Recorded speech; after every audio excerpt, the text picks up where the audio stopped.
Sajibu Nongmapanba Cheiraoba Numitki Saruk Oina Manipur ki Tampakki mafam Singda laibu Ching Singda Meeyam na anauba sahi yafa pauzal ga loinana Kanakhi thangoi banda laibu Cheiraoba Singda tongan mafam Singda lakpa naha ahal lamadi angang khaktana Sing Kanakhi Sing karakhiba Meeyam ga Impact News ga unarakpagi akhanaba pauda mama miyeng taminase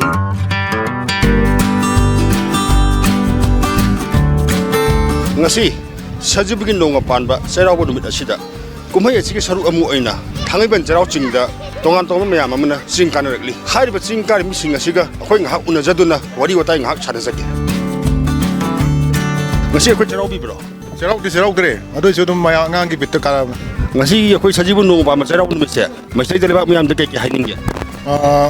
Santi Popir ko awan wa yaudana nuana de biba Meeyam se usisan minaba Sajibu Cheiraoba na lakpada akhoi kangong charaba iramdam se adi akhoi Santi amu hanjalakuna ko hanagi phibam da nungai fana Meeyam je wanari je phaba wahningi wa masida Cheiraoba Ching karba ahamro ani subro kya subno ani suba ado Cheiraoba Ching karba se nungai bro nungai ahamre ado papa ne kari lebri ke Cheiraoba Ching karba ki support yumna Cheiraoba bibro kamai kan to bi ke yumna Cheiraoba ngana lawibra mera mesa lawibra ba ngane akhoi maitai gi oina di akhoi di happy new year ni amarom da khadi kumano bolak bani adan kumano bolak pasida taru khudi makta Meeyam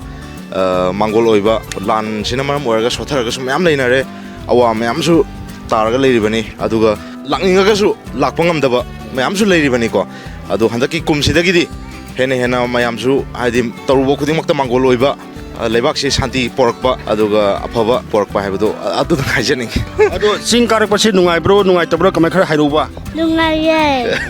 Ching karba ki papa ne kai lebi rage ice cream oyo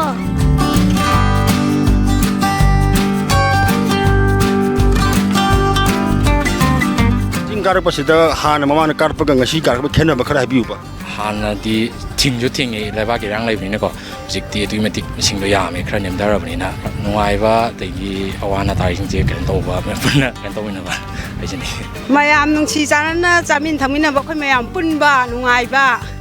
adagi Meeyam harau taya na ge sogi mafamda nungai na leinabne na su like jarini Ching karba se handana hambro kya subno au Cheiraoba sing si da hambane khoi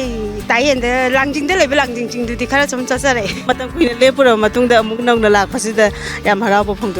Meeyam su dum nungai ba phongtok charam phongtok pi wa na thaga chare ngasi na hambro Cheiraoba Ching karba se kamai kan to bi Cheiraoba da dina tawa hana kagre Cheiraoba gi na de hanba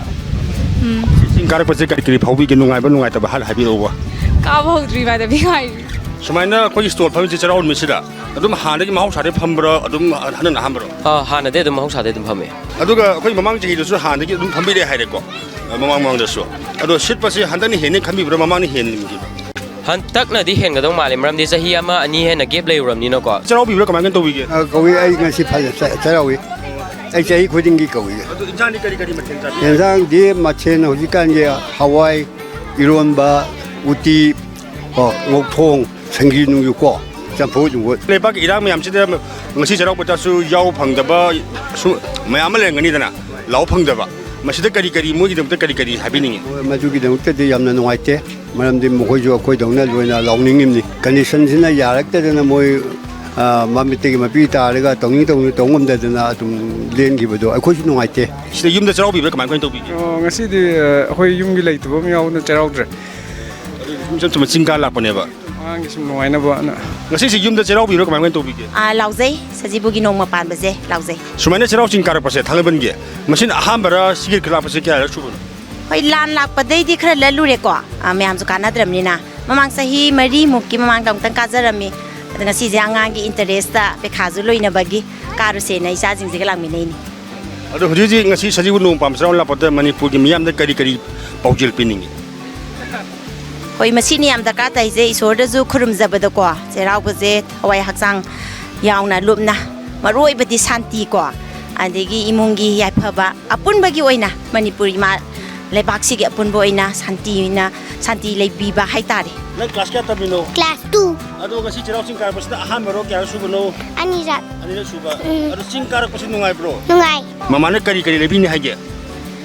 mana asum lebi ne ha aduga gari ama ngasi akhoi yum da Cheiraoba bi bro kawi mai te Cheiraoba ta dum mamang nu phame ko sidi am si mana dre